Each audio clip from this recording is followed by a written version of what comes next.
Não podemos perder tempo, não. Eu sei do pecado que me habita, você sabe do seu. Mas é apenas um detalhe a ser observado, porque o que prevalece em mim é a graça divina. E essa é a partir do filtro dessa graça que eu olho para o meu pecado. É por isso que eu não me desanimo, porque o dia que eu começar a olhar para mim através do filtro do pecado, eu vou me tornar uma pessoa pessimista. A partir do momento que eu olhar para o outro com o filtro do pecado, eu vou me tornar uma pessoa preconceituosa, eu vou me achar melhor que ela. Agora, se eu coloco o filtro da graça de Deus, da ação salvífica de Jesus, eu começo a ter uma visão diferente da minha miséria. Eu começo a ter uma visão diferente da miséria do outro. Eu vou me sentir muito mais desejoso de colaborar do que prejudicar. Porque eu sei que a mesma fraqueza que está em mim está ali. E nós precisamos juntos promover, destravar essa ação salvífica que já está em nós, porque apesar de sermos pecadores, nós também somos redimidos. Somos novas criaturas, como dizia São Paulo. Fazemos novas todas as coisas. Sim, porque se Deus faz novas todas as coisas, eu também tenho este poder, porque foi Jesus que me disse, através dos discípulos, é claro. Eu me coloco lá naquele... Olhai para as coisas que eu faço, e podereis fazer ainda maiores. Preste atenção naquilo que eu estou fazendo, nos milagres que eu promovo, nas transformações que eu realizo. E vocês, como igreja depois, como líderes, como cristãos, poderão fazer ainda maiores. Não é fantástico isso? Então, essa conversa é comigo e é com você, viu? Que está aí à beira do caminho. Às vezes é muito parecido com Bartimeu. Cego, enrolado no manto, reclamando da vida. Deus lhe quer, buscando o seu espaço no mundo. E o mais bonito, fazendo ir com você aqueles que estão parados. Porque depois que a gente é transformado, nós não vamos ficar indiferentes àqueles que estão à beira. Onde existe um ser humano transformado, ali ele estará transformando também. Porque Deus age em mim assim. Ele transforma a minha vida e me motiva a transformar a vida de quem passar.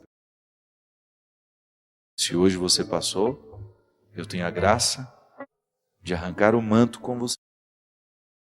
Porque eu também vivo assim às vezes, amarrado no manto dos meus preconceitos, dos meus medos, do meu pecado, da minha cegueira. E aí, a gente dá um salto, caminha na direção de Jesus, olha nos olhos dele e escuta a frase: o que vocês querem que eu faça a vocês? Que a gente veja, Senhor, que a gente ande, que a gente seja curado das nossas misérias, do nosso pecado. Porque se assim for, nada mais nos faltará. Muito obrigado pela sua companhia. Obrigado pela oportunidade de retirar os mantos do meu coração e de ajudar você também hoje, nessa noite, através dessa reflexão, a arrancar os seus também. Não se prenda. Não permita que os determinismos da vida, do olhar do outro, dos preconceitos, lhe privem do que Deus reserva para você.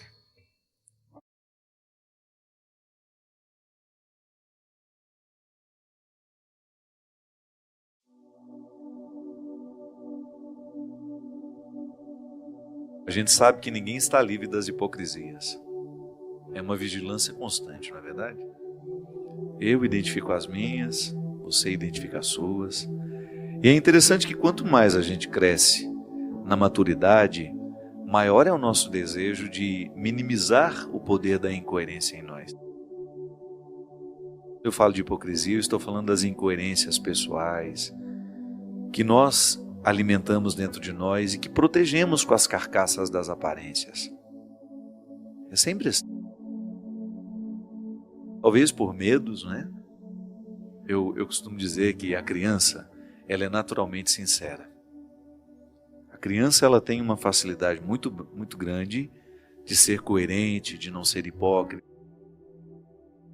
Ela fala a verdade. Ela não tem muito esse filtro que nós precisamos colocar para poder dizer ao outro o que ele não gostaria de ouvir. Então, se você deu à criança um doce e perguntou para ela se é bom, se ela não achou bom, ela vai dizer que não é bom e ponto. Aí a mãe fica com medo, com vergonha, né? Pelo amor de Deus, me desculpa.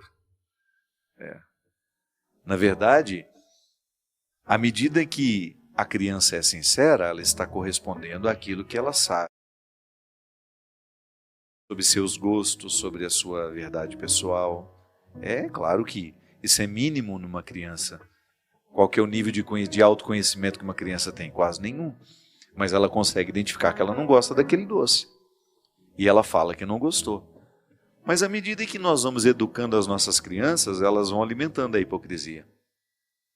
Então a hipocrisia, se por um lado é bom, é um processo interessante, é saudável a gente ser educado, por outro lado ela é um processo que também vai nos ensinando o falseamento das questões. Uma criança educada é aquela que não fala a verdade. Ela vai fingir que gostou.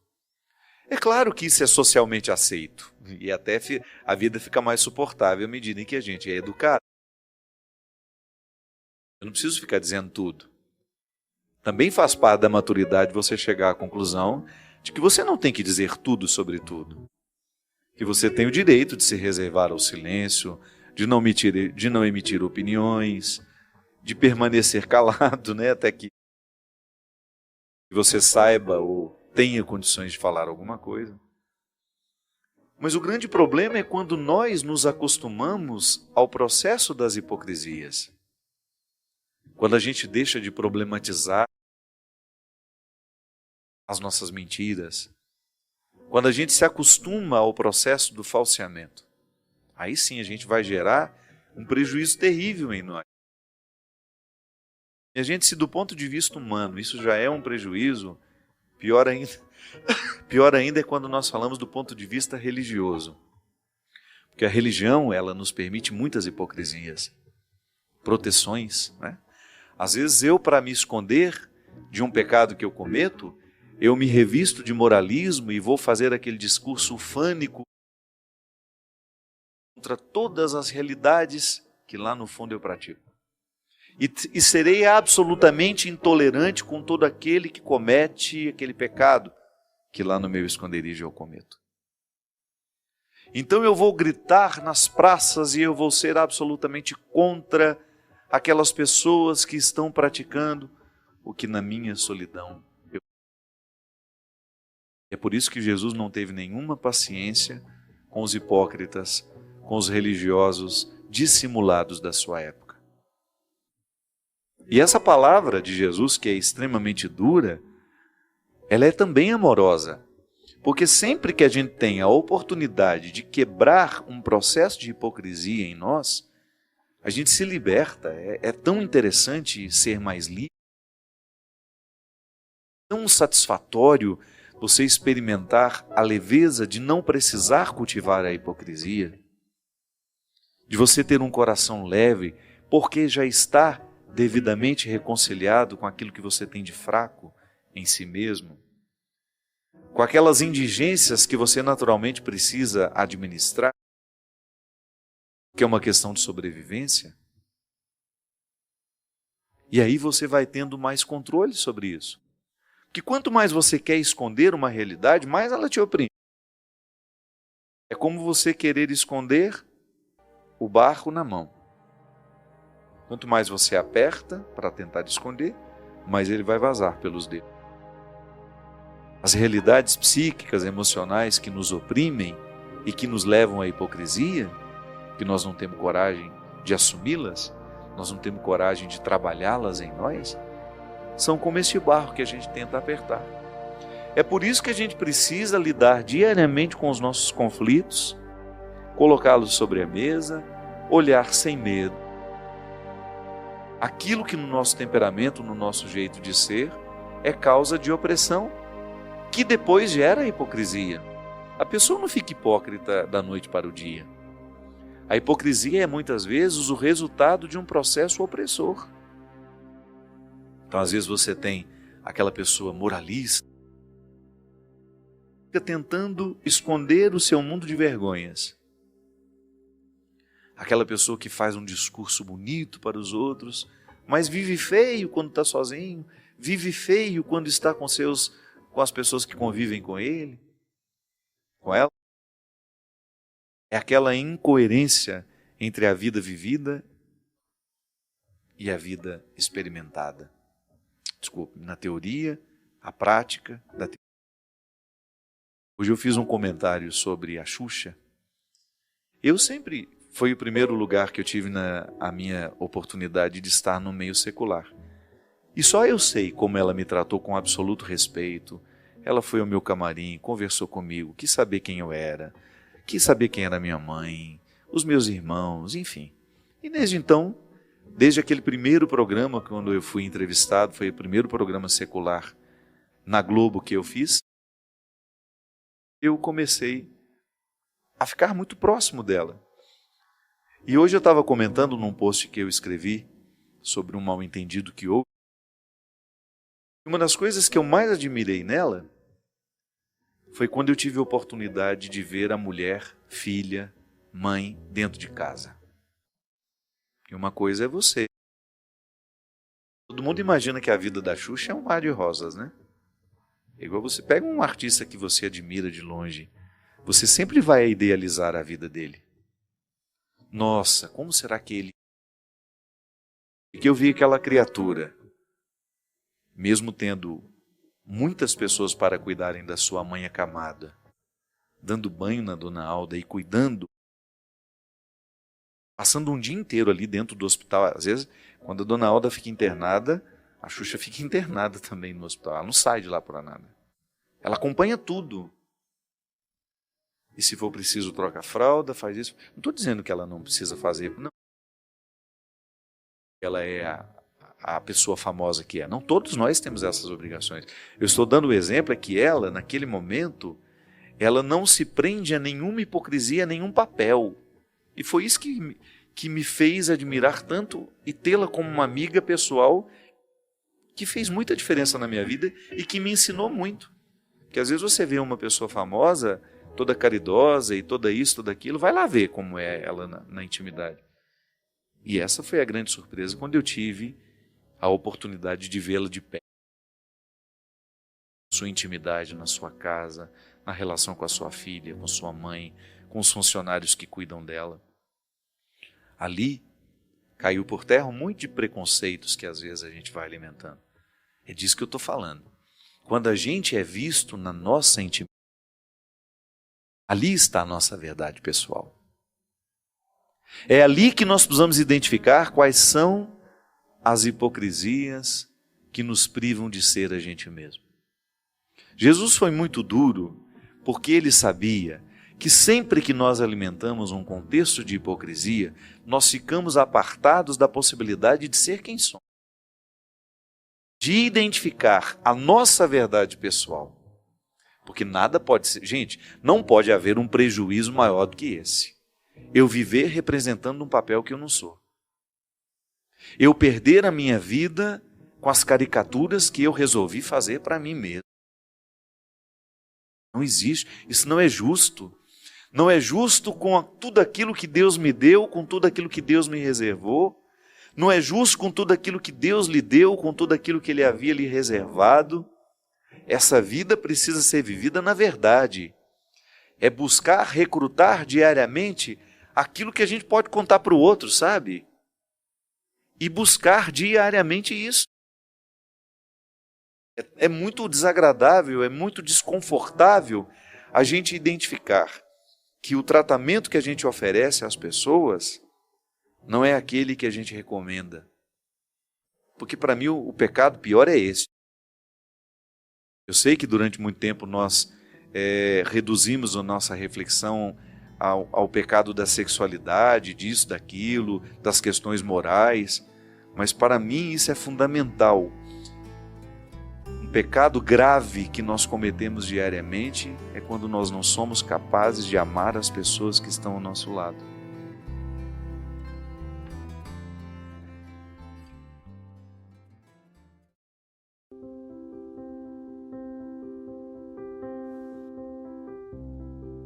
A vida nos ensina que, à medida que mudam as estações, há sempre uma realidade que permanece na natureza. Pode ser que uma estação venha e retire todas as folhas de uma árvore. Pode ser que venha uma outra estação e encha de flores. Pode ser que, modificando a estação, essas folhas percam a vitalidade, o viço e caiam.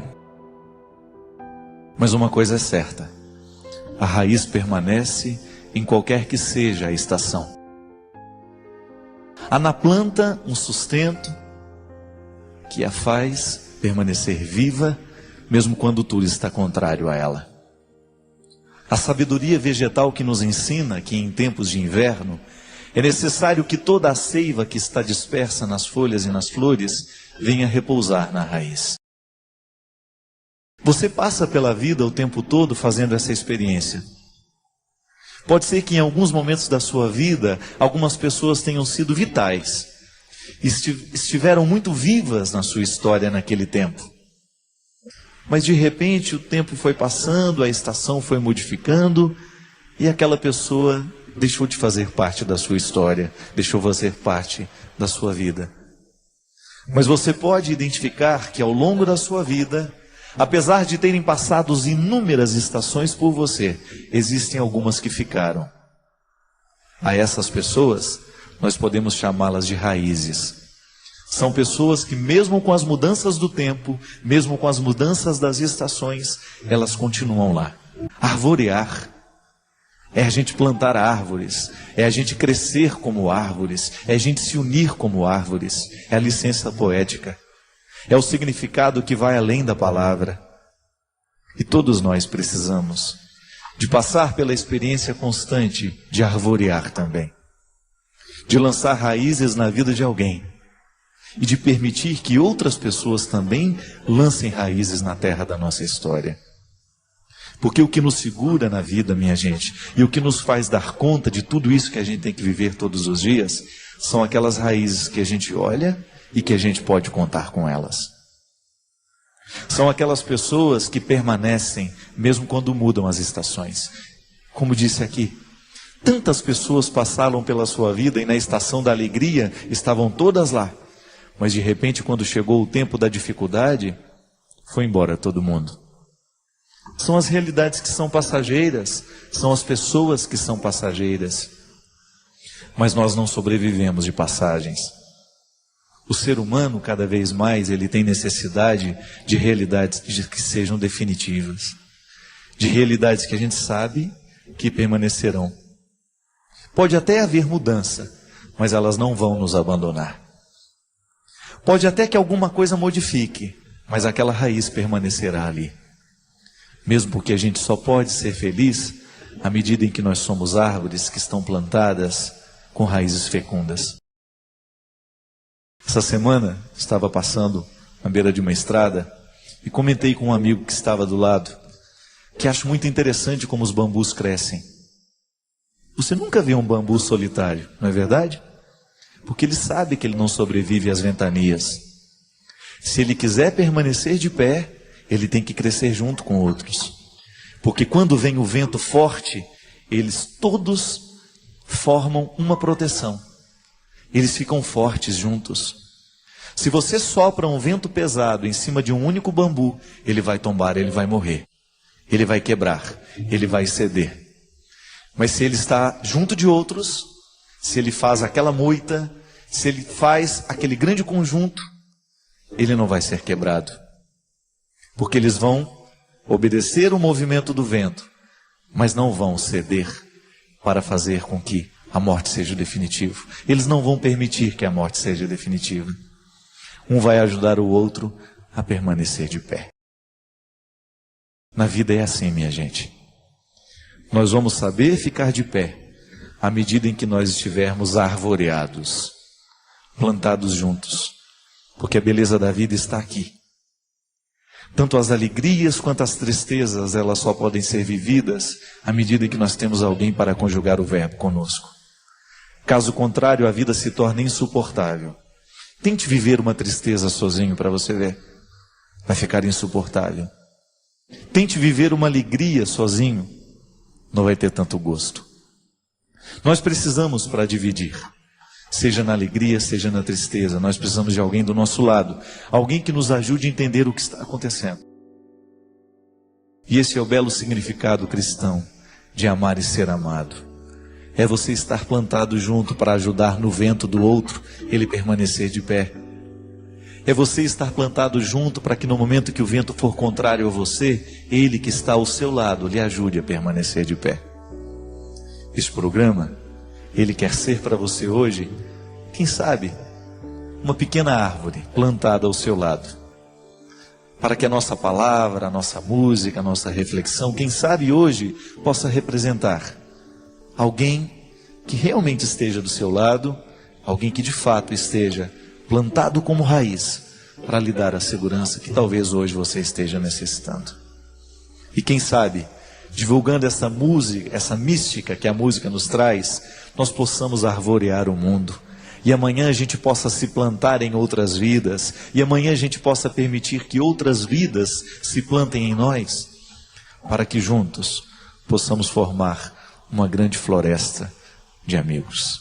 De irmãos que se amam, que se ajuntam e que se ajudam no momento da necessidade. Padre Fábio, se Deus é onipresente, Ele é dono do bem e do mal? Querida, o fato de ser Deus onipresente não tem nada a ver com a origem do mal. Porque onipresente é aquele que está em todos os lugares, né? A onipresença de Deus. Então Deus está aqui, Deus está aí com você, Ele está presente em todos os lugares. A questão da origem do mal é uma questão teológica muito discutida. Nós temos uma reflexão muito bonita, a teologia cristã, católica, tem uma reflexão muito bonita a respeito do mal, da origem do mal. Mas o mais importante em tudo isso, porque eu sei que o que mais nos incomoda é isso, né? É pensar, se Deus é bom, como é que coisas ruins podem acontecer? Quem é que faz acontecer tudo isso de ruim? Nós temos uma explicação interessante que é a origem do pecado, né? O pecado como porta que abriu para que o mal pudesse ter poder sobre nós. Aí você tem toda a metáfora do paraíso que foi perdido, da maçã que foi comida, da expulsão de Adão e Eva daquele espaço que Deus havia colocado para que eles pudessem viver em harmonia. Nós temos esta parábola, né, como um indício de que o mal surgiu justamente no momento em que nós quebramos a aliança com Deus. No momento em que Adão e Eva quiseram ser deuses, esqueceram da condição humana, esqueceram de quem eles eram e quiseram ser quem eles não poderiam ser. E a partir do momento que a gente quer o que não é de direito, a gente começa a estabelecer injustiça, né? Já observou isso? Quantas coisas ruins acontecem justamente porque a gente não sabe reconhecer que não é nosso. Por que o roubo é um mal em si? Roubar alguma coisa de alguém é um mal. Isso é mal porque eu não respeito o espaço que está delimitado. É do outro, mas eu quero para mim. A mesma coisa quando você tem a presença do mal. A vida, quando eu vou e mato alguém, é o não respeito pelo aquilo que o outro é. A violência ela tem origem nisso, né? Agora, o que me faz ser mal? É a minha adesão a esse projeto, né? É muito perigoso a gente julgar todas as culpas no diabo, né? É o diabo que quer isso, é o diabo que faz acontecer. Mas se o diabo quer, é a gente que realiza por ele. Você já viu o diabo andando aí pelas ruas? Não. Eu já vi pessoas diabólicas andando pela rua. O diabo mesmo não. Não há um problema aqui. Não temos um diabo aqui. Outro dia uma mulher perguntou para mim, padre, o senhor faz exorcismo? Parei para pensar, né? Como é que eu posso fazer um exorcismo? Não. Aí eu pensei para ela, mas aí imediatamente eu disse, não, tem um jeito de você fazer exorcismo, você ama. Cada vez que você ama, minha amiga, o diabo não tem vez com você. O diabo não suporta uma pessoa que ama. O diabo não poderá fazer absolutamente nada dentro da vida de uma pessoa que busca a bondade, o bem, a parceria com a verdade. O diabo começa a ter vez e voz na nossa vida quando a gente abre as portas para ele sentar, para ele tomar um café na nossa casa, para ele tomar um whiskyzinho com a gente, aí pronto. Você vai abrindo as possibilidades. Vem cá fumar uma maconhinha, e o diabo senta e fuma maconha. Vamos cheirar uma cocaína. Não, é o contrário, né? Sou eu que estou aderindo àquilo que é processo de quebra dentro de mim. Essa semana eu estive lá em Itapemirim, eu me encontrei com um rapaz, acho que é Paulo o nome dele. Durante o show eu vi que ele estava todo quietinho assim, mas eu já tinha visto ele assim, porque ele estava muito próximo. E lá no final do show ele já estava em cima do negócio lá, acenando e cantando. E aí ele pediu, eu entendi que ele queria falar comigo. E aí ele foi lá no camarim, me dá um abraço. E ele disse para mim assim, padre, eu estou na luta para me libertar das drogas. E aí eu o abracei e disse para ele, meu amigo, libertar-se das drogas é o mesmo que você voltar a se amar. Porque a droga não é outra coisa senão um desamor, né? Eu vou julgar para dentro de mim uma toxina que vai me fazer mal. Eu vou julgar para dentro de mim uma substância que vai me entorpecer, que vai me tirar a consciência das coisas, que vai me afastar das pessoas que eu amo, que vai tirar a paz das pessoas que eu amo, que é tão triste. O drogado não vê o sofrimento que ele causa. A mãe que não dorme, né? Que enquanto não vê o filho chegando em casa, por pior que ele esteja, ela gosta de vê-lo chegar, de qualquer jeito. Não dorme porque fica pensando, oh, meu Deus, onde meu filho está agora? Então, cortar com as drogas é você restabelecer os vínculos de amor que você tem. Quando você fala, eu vou parar de fumar essa maconha, eu vou parar de me dopar, eu vou parar de beber, sobretudo, porque o pior de todos os vícios para mim é o socializado, né? Aquele que a gente faz na frente de todo mundo. O álcool é terrível, né? E toda vez que uma pessoa decide parar de beber, ela não está decidindo por ela sozinha. É também por causa das pessoas que ela está fazendo sofrer, que ela está destruindo. É tão bonito você ver, né? Uma pessoa reagir pelo amor que ela tem aos outros. Então isso é uma coisa bonita de ver. Agora, o mal ele entra dentro do contexto da nossa vida a partir das nossas escolhas. Eu vou escolhendo o mal. Ele existe, ele é concreto, ele é real, mas ele só tenta seduzir. Sou eu que vou aderir e vou representá-lo na minha vida. Por isso que é muito mais que saber a origem dele, né? Descobrir um jeito de neutralizar. Eu não sei como é que o mal surgiu no mundo, eu não tenho essa resposta. Eu tenho a sugestão que a teologia, que a parábola me dá, mas eu não tenho resposta pronta para isso. Então o que eu faço? Se eu não sei como o mal entrou no mundo, eu posso evitar que ele entre em mim. Isso sim é direito e é possível. Só quem já leu os livros do Padre Fábio de Melo sabe o quanto eles são transformadores, nos fazem refletir e mudam a nossa forma de enxergar a vida. Se você ainda não leu, não perca essa grande chance. Saiba mais clicando nos links da descrição.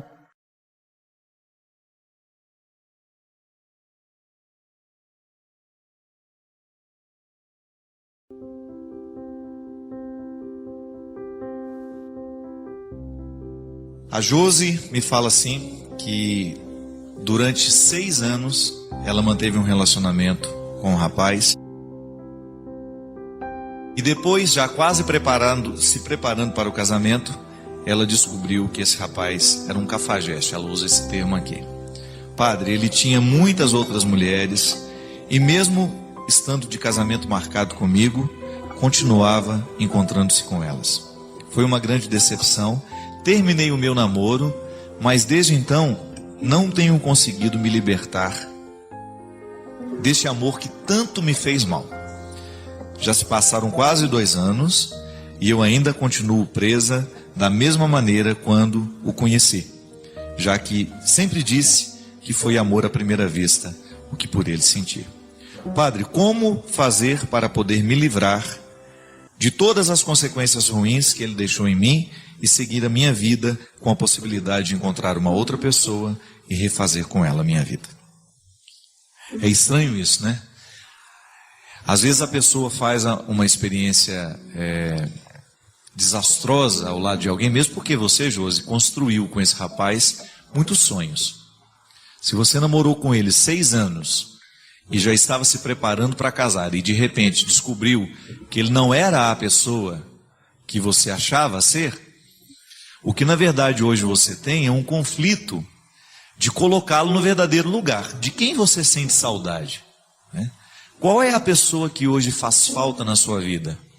O que você pensou que ele era ou que realmente quem ele é? É uma mistura difícil de identificar.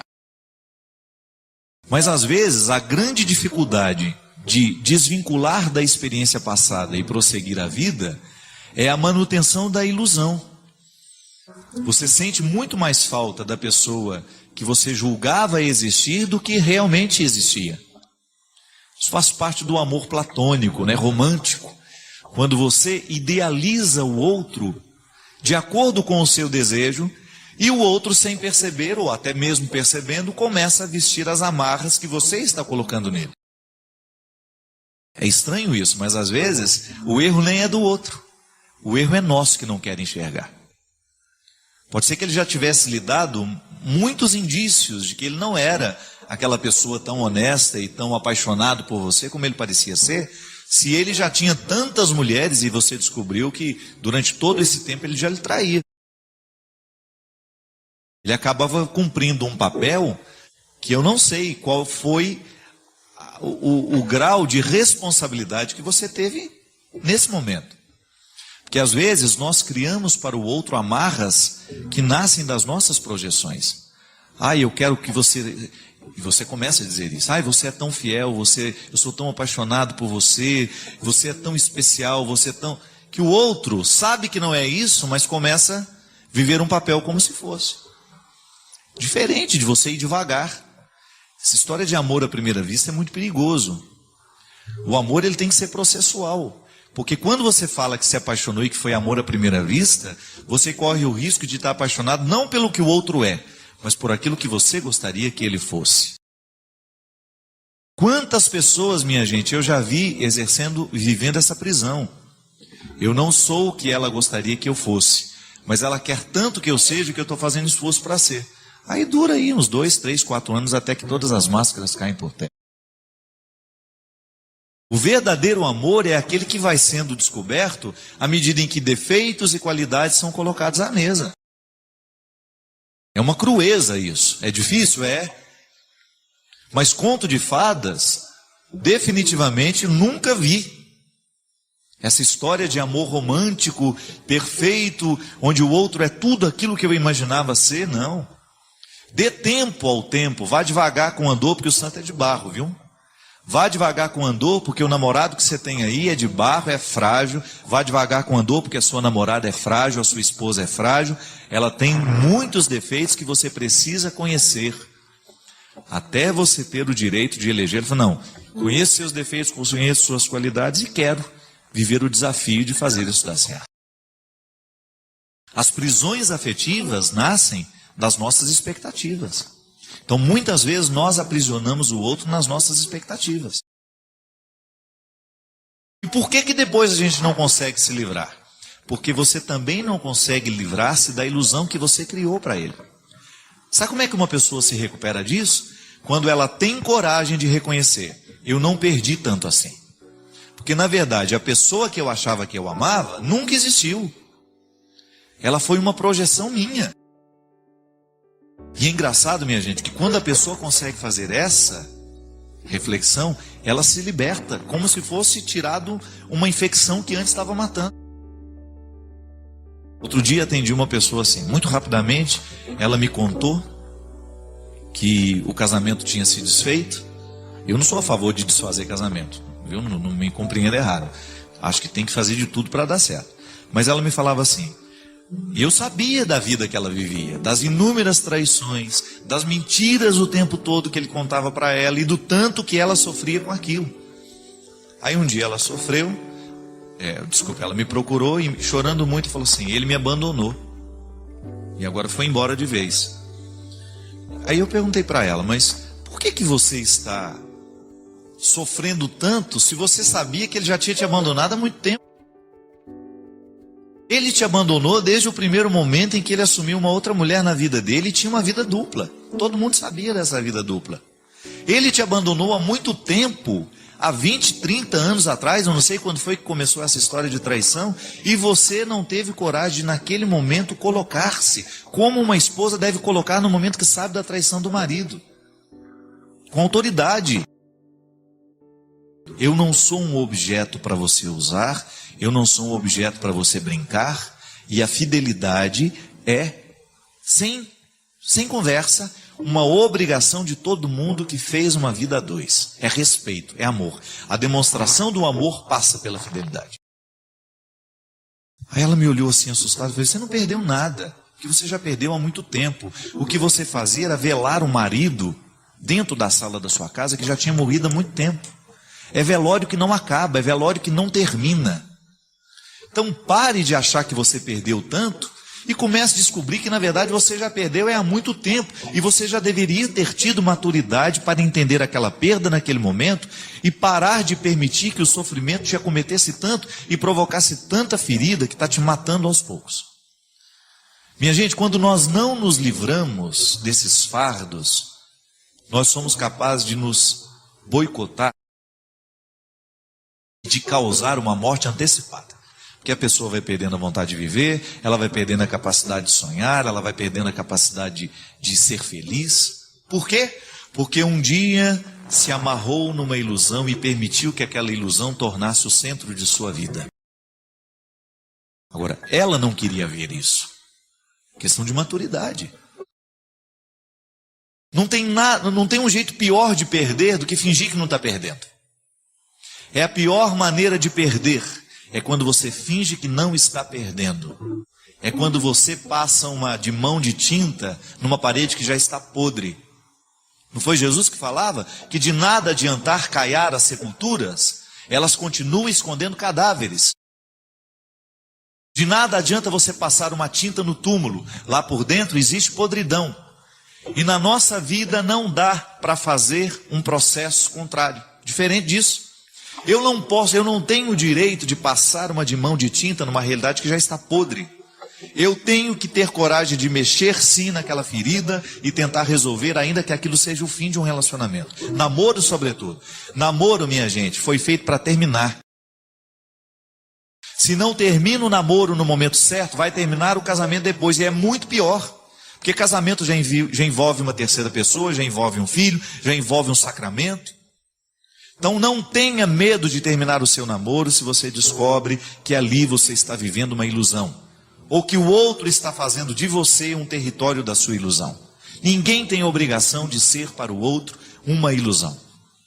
Se ele não ama quem você é, não faça esforço para ele amar a ilusão que você está criando para ele amar.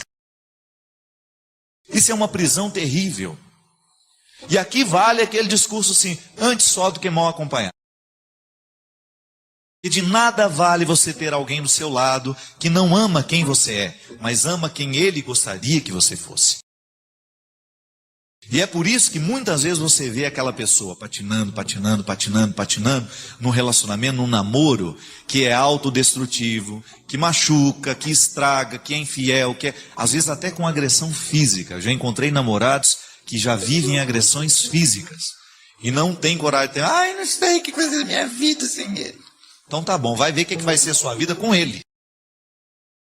O Ben Alves tem uma frase maravilhosa. Ele fala assim: a paixão de um momento, a paixão do momento não vale o inferno da vida toda. Quebrar paixão, minha gente, é doloroso, porque a paixão não é a realidade. O amor é a realidade, paixão não. Paixão é aquele encantamento que você viu o outro pela primeira vez, ou viu ele algumas vezes, e acha que aquela pessoa é a pessoa mais perfeita do mundo. Para com isso. O príncipe encantado tem unhas encravadas. Pede para ele tirar as botinhas dele para você ver. Tem suvaqueira de vez em quando. Mau hálito quando acorda. Retire essa coisa boba de ficar... A mesma coisa na amizade. Ah, ele é o melhor amigo que eu tenho no mundo. Ele é confiável. Mentira. Uma hora ele pode cair, uma hora ele pode vacilar. E você vai ter que reconstruir aquela pessoa dentro de você do jeito certo. Padre Fábio, eu estou decepcionada com o senhor. Que ótimo. Então, a partir da decepção, você pode me conhecer. Que eu não sou um personagem para lhe agradar. Não tenho obrigação de ser um personagem para agradar ninguém. Eu tenho responsabilidade de ser, em Deus, o melhor padre que eu puder ser. Agora, se você se decepcionou comigo, porque aquilo não aconteceu como você esperava, o problema não é meu, é seu. A imaturidade não é minha, é sua. Eu sou responsável por tratar as pessoas bem e ser inteiro para cada pessoa. Você também. Quantas pessoas às vezes se decepcionaram com você? Não é? Está decepcionada. Que bom. A partir da decepção nasce a verdade. E a partir da verdade podemos ser amigos de verdade. Não é assim? E não tem que ficar desesperado, não. Decepcionou-se com aquele seu amigo? Não tem problema. Reconstrua com ele, mas do jeito certo. Ah, mas não era mais como era no passado. Não tem que ser. Tem que ser do jeito que pode ser agora. É assim que a gente faz a vida dar certo, minha gente. Sem ilusões. Já chega as ilusões que o mundo quer enfiar dentro de nós. Não. É realidade. O cristão nasce da realidade. Jesus não é uma ilusão. Jesus não é um conto de fadas. A proposta de Jesus não é adocicada. É uma proposta dura. Não importa o momento da vida em que você se cansou. O que importa é que é sempre possível recomeçar. É necessário recomeçar. Recomeçar é dar uma nova chance a si mesmo. É renovar as esperanças na vida e, o mais importante, acreditar em você de novo. Sofreu muito nesse período? Chorou muito? Foi limpeza da alma. Ficou com raiva das pessoas? Foi para perdoá-las um dia. Sentiu-se só por diversas vezes? É porque fechaste a porta até para os anjos. Acreditou que tudo estava perdido? Era o início da tua melhora. Pois é, agora é hora de reiniciar, de pensar na luz, de encontrar prazer nas coisas simples de novo. Que tal um corte de cabelo arrojado, diferente? Um novo curso? Ou aquele velho desejo de aprender a pintar, desenhar, dominar o computador, ou qualquer outra coisa? Olha, quanto desafio! Olha quanta coisa nova nesse mundo de meu Deus te esperando. Está te sentindo sozinho? Besteira? Tem tanta gente que você afastou com seu período de isolamento. Tem tanta gente esperando apenas um sorriso teu para chegar perto. Quando nos trancamos na tristeza, nem nós mesmos nos suportamos. Ficamos horríveis. O mau humor vai comendo o nosso fígado até a boca ficar amarga. Recomeçar. Hoje é um bom dia para começar novos desafios. Onde você quer chegar? Ir alto? Sonhe alto. Queira o melhor do melhor. Queira coisas boas para a vida. Pensando assim, trazemos para nós aquilo que desejamos. Se pensamos pequeno, coisas pequenas teremos. Já se desejamos fortemente o melhor e principalmente lutarmos pelo melhor, o melhor vai se instalar na nossa vida. E é hoje o dia da faxina mental. Joga fora tudo que te prende ao passado, ao mundinho de coisas tristes, fotos, peças de roupa, papel de bala, ingressos de cinema, bilhetes de viagens e toda aquela tranqueira que guardamos quando nos julgamos apaixonados. Jogue tudo fora, mas principalmente esvazie seu coração. Fique pronto para a vida, para encontrar de novo o amor. Lembre-se, somos apaixonáveis. Somos sempre capazes de amar e ser amados. Amar muitas vezes, muitas pessoas. Afinal de contas, nós somos o amor. Porque sou do tamanho daquilo que vejo, e não do tamanho da minha altura. Essa faxina que o escritor desconhecido nos propõe, com esse texto que se chama Recomeçar, serve para nós nesse momento em que, ao olharmos para a morte do outro, pensamos a nós. Na filosofia a gente aprende que a única forma que a gente tem de experimentar a morte, antes de morrer, é claro, né? Porque a morte é o acontecimento que nós vamos, de fato, saber o que é morrer, é no momento que a gente morre. Não há uma outra forma de experimentar a morte pessoal, senão morrendo. Então, como isso vai ser o ato definitivo, eu antecipo essa experiência quando eu olho para aqueles que morrem ao meu lado. E de alguma forma nós nos olhamos naquelas pessoas que se foram. É uma maneira que eu tenho, que você tem, de olhar para a sua morte, é naquele que morre. É um impacto sobre nós. A morte dos outros nos impacta. E ao olhar, ao sentir esse impacto, é natural que você também passe a sua vida limpa. Que todos nós queremos ser felizes. Às vezes não somos felizes é por causa das escolhas erradas que a gente faz. E quando eu falo de felicidade, eu não estou falando de ausência de problemas. Essa é utópica, essa não existe. Eu estou falando da possibilidade de nós vivermos confortáveis em nós.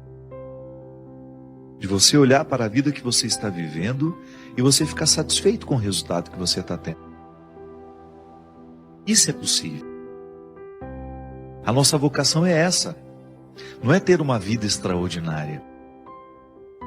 Porque às vezes a gente olha para as pessoas famosas, né? A gente fala, nossa, que vida extraordinária deve ter aquela pessoa. Nada. Os palcos não são eternos. Aquele astro do cinema que você vê brilhando na tela, olha o que aconteceu com ele. Um homem que ganhou Oscar, um homem que ganhou inúmeros prêmios ao longo da sua vida e de repente não consegue administrar a infelicidade do momento, ou não soube administrar o sair de cena, porque isso também é perigoso. Ninguém está livre de perder o sentido da vida. E eu particularmente penso que pode ser para mim e para você uma oportunidade de nós revermos o que estamos fazendo na nossa vida. Às vezes a gente corre demais, às vezes a gente se expõe a um contexto de tanta necessidade, que a gente acaba morrendo antes da hora. Talvez esteja numa época em que as pessoas precisarão simplificar as suas vidas. Que quanto mais a gente pode, mais complexo a gente fica.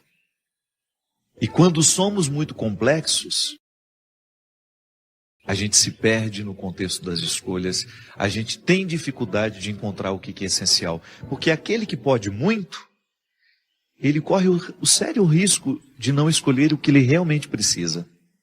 Porque entre aquilo que a gente pode e entre aquilo que a gente realmente precisa, há uma distância muito grande. São muitos os excessos que nós alimentamos como prioridade, como algo inadiável. Urgente é viver, minha gente. Urgente é voltar para casa, encontrar os filhos que a gente tem. Urgente é amar. E às vezes essa urgência, porque a gente quer chegar, nós somos capazes de parar hoje e esperar ali algumas horas. Porque isso é urgente. Às vezes a gente confunde, né? Urgência não é você correr para chegar. A urgência é você querer chegar. Então, às vezes, porque eu quero realmente chegar, eu vou precisar dormir algumas horas para que eu tenha condições de chegar bem. Não me expor ao risco desnecessário. Porque a vida já tem riscos demais. Aí, por amor, como dizia o poeta, né? O escritor, o amor não desiste de nós. A gente pode até desistir dele. Mas se tem uma coisa que você nunca vai perder na vida, é a insistência do amor por você. Ele quer abrigar o seu coração. Porque nós somos feitos para isso. Pode observar, os momentos em que você mais foi feliz na vida, foi o momento que você amou intensamente. Não foi o momento que você ganhou dinheiro, não foi o momento que você fez sucesso. Mesmo porque o dinheiro e o sucesso, essas coisas só têm sentido se você tem pessoas que te amam ao seu lado. Jesus já falava isso. O dinheiro só tem sentido se for para gastar com as pessoas que nós amamos. Então, de nada vale você ter construído toda uma estrutura se lhe faltam pessoas que ajudem a significar essa estrutura construída. Isso é urgente. É você administrar a sua vida para que você tenha condições de estar mais tempo ao lado dos que você ama. Porque é assim mesmo. Chega um momento em que você descobre que o essencial, o que realmente importa, se opõe muito ao jeito como nós vivemos. É que, na verdade, a sociedade de consumo nos coloca dentro de um movimento que a gente não sabe onde vai parar. Então você vai incrementando a sua vida de um jeito. Uma casa aqui, uma casa ali, um apartamento aqui, isso ali, 2 carros. E você vai multiplicando o seu gasto e você vai perdendo o direito de desacelerar. Ou então as pessoas que são dependentes de você. Às vezes é assim mesmo. É tanta gente que depende de nós que a gente não tem o direito nem de adoecer. Aí é a hora de você distribuir as responsabilidades, né?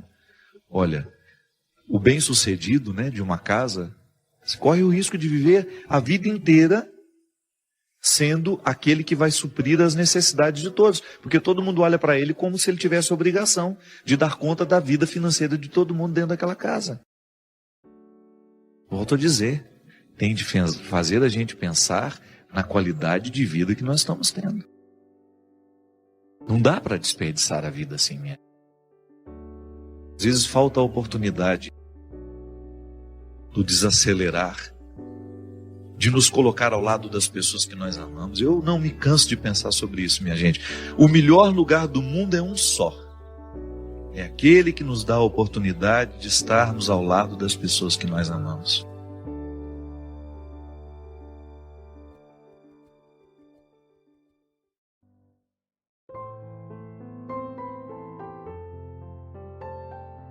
Às vezes nós falamos aqui e acreditamos fielmente que a proposta de Jesus para a nossa vida é realmente a gente descobrir no nosso dia a dia que ainda é possível fazer alguma coisa por nós mesmos. Você já observou que muitas vezes o nosso processo humano fica estagnado justamente porque nos falta essa credibilidade? São as 2 dimensões da fé. Eu creio em Deus, mas ao crer em Deus, preciso crer que Deus crê também. E posso dizer para você que, na minha experiência como padre, o que eu mais percebo é que a segunda dimensão da fé é muito mais difícil que a primeira. É fácil a gente acreditar em Deus, é razoável crer em Deus. Agora, quando a gente precisa acreditar que Deus acredita em nós entramos num território muito difícil, que é o território das nossas precariedades. E muitas vezes, quando a gente não é capaz de encontrar e descobrir credibilidade neste território de precariedades, que é a condição humana, a gente corre o risco de tornar infértil a dimensão da. Eu até me perguntaria, de que vale crer em Deus se eu não creio em mim também? Será que essa crença em Deus teria alguma força de mudança se ela não encontrar em mim uma credibilidade interior? Não sei. Pode ser que muitas vezes o nosso processo humano não avance, porque nós ficamos parados apenas no primeiro patamar da fé. Eu creio em Deus. Quando eu creio em Deus, eu preciso descobrir então o mistério do seu amor, da sua misericórdia. E ao descobrir o mistério do seu amor e da sua misericórdia, eu me interpreto. É por isso que é muito interessante a gente descobrir e identificar que a interpretação que nós fazemos de Deus tem repercussões diretas na interpretação que nós fazemos sobre nós mesmos. A maneira como eu olho para Deus é também uma maneira como eu olho para mim. Eu creio em Deus, mas eu preciso acreditar o tempo todo na humanidade. Porque se eu perco a fé em mim mesmo, gente, daqui a pouco eu me entrego aos meus processos viciosos, daqui a pouco eu vou entregar os pontos, eu vou jogar a toalha, né? É o termo que nós usamos para demonstrar. Estou cansado, não aguento mais. E aí quando eu jogo a toalha, quando eu fico desanimado com o meu processo humano, a minha fé em Deus não vai ter muita repercussão. Porque como é que a minha fé em Deus pode repercutir se eu já me autodenominei, me autodefini como fracassado, como um projeto falido? Não tem como. É por isso que, na experiência de acreditar em Deus, nós assumimos um compromisso de acreditar em nós também. Porque eu sei que, embora eu seja frágil, eu seja miserável, eu posso contar com a graça de Deus. E contar com a graça de Deus é muito concreto, isso não é uma conversa fiada. Eu vejo no meu dia a dia esta ação da graça de um Deus que não desanima de mim. E é por isso que nós temos dentro do Evangelho parábolas lindíssimas que nos mostram Deus indo procurar o fraco. Você tem ali no Evangelho de Mateus, no Evangelho de João, no Evangelho de Marcos. Em todos os evangelhos você encontra. Em alguns momentos, a misericórdia é o tema central, no segmento de alguns capítulos. Aí você tem a história da ovelha perdida, que pode parecer uma insanidade. É uma insanidade isso. Eu largo as minhas 99 ovelhas e vou buscar aquela que está perdida. Tem a história do filho pródigo. Um pai dá a herança, porque o filho está reivindicando. Vai embora, gasta tudo, depois volta, é perdoado, é recebido com festa. Veja bem que tudo isso fere muitas vezes a lógica do bom senso, não é? Mas aí você descobre que você está entrando numa outra lógica, que é a do amor de Deus, que é justamente aquele que vem fortalecer a crença em mim, a crença em você. Cada pessoa que sai desse lodo do desânimo, que reencontra o significado da vida, isso entra para o livro da história. Alguém deu certo. As pessoas estão muito desacreditadas delas mesmas. Não sei porquê, de alguma maneira essa credibilidade vai sendo minada, né, pela própria vida, pelos fracassos que a gente vai acumulando. É duro. Não é fácil ser a gente e dar conta de você se levantar todos os dias, de você aguentar a paulada que vem de todos os lados. Quanto mais pública é a pessoa, maior são as pauladas, maiores são os palpites, maiores são as interferências, as histórias que inventam. É natural da vida. Eu enfrento isso de uma maneira, você enfrenta de outra. Agora, como é que a gente vai reagir diante de tudo isso?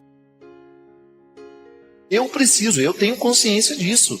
Eu preciso dar certo como pessoa. É meu compromisso com o Evangelho. Eu não posso ser um pregador que não vive no seu dia a dia, na sua carne, o dinamismo da fé que eu prego. Se eu digo para você que acreditar em Deus é também acreditar em você, eu não estou livre desta luta. Porque a segunda dimensão da fé é luta. A primeira é dom, né? Eu acredito em Deus. Recebi este dom. O segundo desdobramento da fé que eu preciso ter em mim é luta humana. Eu preciso todos os dias reencontrar um motivo para continuar acreditando em mim. Que o vizinho, a pessoa que está do lado, o invejoso, vai olhar para você, vai fazer questão de julgar um lixo em você, vai fazer questão de fazer uma calúnia, vai fazer questão de puxar o seu tapete.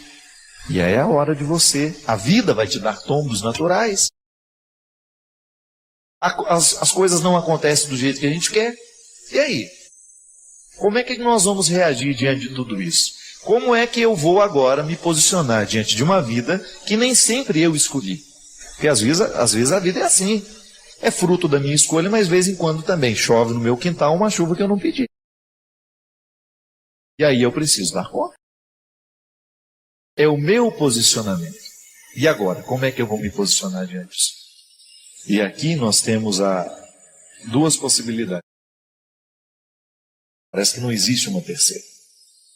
Ou nós vamos enfrentar essa vida e vamos dar um jeito de reinterpretar a chuva que a gente não queria, e vamos dar um jeito de transformar essa chuva que a gente não queria em algo bom, ou nós vamos nos entregar ao processo do choro, do sofrimento, da lamúria, e vamos ficar assim estabelecidos. Hoje eu recebi um e-mail, por causa de uma conversa que eu tive pelo telefone com uma grande amiga minha, e nós falamos justamente das pessoas que se acomodam na vida e que, por causa do cômodo que a vida trouxe, se acostumam com os maus tratos, se acostumam com aquilo que há de pior. E para não quebrarem o cristal do encanto, passam a vida inteira ali naquela lamentação natural, mas ao mesmo tempo alimentando o ciclo vicioso, a raiz que gera toda a infelicidade. Aí essa minha amiga escreveu um e-mail muito interessante, ela diz, olha, às vezes nós somos como um carro. O motor é bom, funciona direitinho, mas nós escolhemos mal o combustível que a gente escolhe. O combustível que a gente coloca para nos mover. E ela tem razão. Às vezes nós prejudicamos o funcionamento da nossa vida porque nós estamos escolhendo muito mal o nosso combustível. É impressionante, gente, como é fácil desperdiçar a vida. Fico vendo o tempo todo do meu lado e em mim. Como é fácil a gente desperdiçar um dia. A gente se aborrece e faz aquele aborrecimento virar o combustível. De 1, 2, 3 dias, 4. Às vezes a gente se aborrece, aquele aborrecimento que poderia ter durado só 15 minutos. Às vezes nós precisaríamos julgar pelo escapamento o aborrecimento e aí voltar a viver. Mas não. Aí a gente desce aquele beijo. O primeiro ouvido que escuta é o meu, viu? Precisa aprender essa lição. Porque às vezes eu desperdiço 1, 2, 3, 4, uma semana. Às vezes eu desperdiço um mês. Às vezes eu desperdiço um ano. Às vezes eu desperdiço 10. Às vezes eu desperdiço 20. Às vezes eu desperdiço a vida inteira. Por quê? Porque me faltou amor próprio. Me faltou credibilidade. Me faltou acordar, abrir os olhos e identificar, meu Deus, eu estou perdendo a oportunidade de ser feliz porque eu estou colocando um combustível estragado dentro do meu coração. Não podemos continuar alimentando o nosso motor com combustível estragado. E não tenha receio de olhar para o combustível que você está colocando. Isso é religião, minha gente. À luz do sagrado, nós identificamos as nossas precariedades e atuamos sobre elas. Hoje um amigo meu também pelo telefone, o Marcão lá da Morena Rosa do Paraná, meu grande amigo Marcos. Ele falou, Padre Fábio do céu, às vezes eu fico trabalhando tanto. Eu fico pensando, será que tem que ser assim? Será que eu não vou morrer antes da hora, justamente por causa do excesso que eu estou provocando? É assim mesmo. Agora, gente, quando nós temos a sensibilidade e a possibilidade de descobrir isso, é porque muitas vezes nós já estamos danificados. A gente foi se danificando, e de repente os nossos olhos se abriram para perceber que não dá mais para ser assim. E é por isso que muita conversão só acontece na saturação, quando a pessoa chegou no limite. Mas a gente não precisa esperar o limite chegar. É possível mudar. Creia em Deus e creia em você. E a partir desses 2 pilares de fé, nós podemos estabelecer uma vida nova, um compromisso novo, um novo tempo, um novo. Toda vez que você quiser acessar a Deus, acesse-se. A única pessoa que pode, de fato, colocar um obstáculo entre você e Deus é você. Sendo você um lugar onde Deus habita, da mesma forma como Ele me habita. Ele é tão grande que Ele habita todos os lugares, sem perda, sem estar mais, sem estar menos. Você poderia dizer, Padre Fábio, mas Ele está mais no Senhor do que em mim. Não. Ele está na mesma proporção. Está inteiro em mim, está em você. Por que às vezes Ele não manifesta em mim e se manifesta em você? Eu coloco os obstáculos. Talvez você não. Talvez você tenha se conhecido mais do que eu me conheci. Quanto mais você se conhece, mais Deus fica transparente, porque você fica menos refém dos seus limites, você fica menos refém dos seus traumas. Quanto mais você se corrige terapeuticamente, mais Deus tem a oportunidade de se manifestar em você e através de você. E às vezes eu não vivo esse processo que você vive, mesmo sendo meu padre. O pastor fala, líder isso, líder. Qualquer liderança religiosa que queira colocar um obstáculo entre você e Deus, não acredite. A única pessoa capaz de realmente colocar um obstáculo entre você e Deus, eu quero. Você tome consciência de que o seu corpo é o lugar onde a bondade habita. Mesmo você tendo sofrido tanto, mesmo você já tendo provocado tanta maldade no mundo, você continua sendo o território da bondade, casa da bondade. Permita que a bondade visite o mundo através do seu. Amanhã, quando você for trabalhar, quando você for encontrar as pessoas, permita que as pessoas encontrem a bondade através de você, em você. Permita que Deus ande pelo mundo através do seu. Permita que Deus cure o mundo através dos seus gestos. Pense nisso. Nesses braços, nessas pernas, nessa boca, nesses olhos, nessa cabeça, Deus mora. Isso é lindo, minha gente. A gente viva isso. Nós somos um instrumento da paz. Nós somos um instrumento. Somos um instrumento da paz. Fazei-nos, Senhor. Mas nós já somos. Só precisa a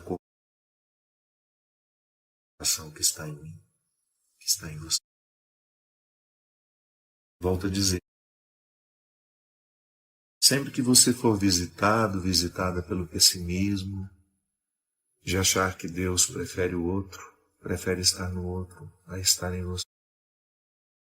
Recorde-se. Antes desse dia, dessa noite, Deus não sair de nós. A escolha de Deus é sempre permanecer em nós. Para que permanecendo em nós, Ele possa andar pelo mundo com as nossas características. Deus tem uma forma muito particular de estar no mundo, através das suas características. Deus visita o mundo através da sua idiosincrasia. Deus visita o mundo próprio seu. Então, há detalhes dele que eu não posso mostrar. Só você. Não se despreze. Lembre sempre disso. Há uma face de Deus que só eu posso mostrar. Uma face de Deus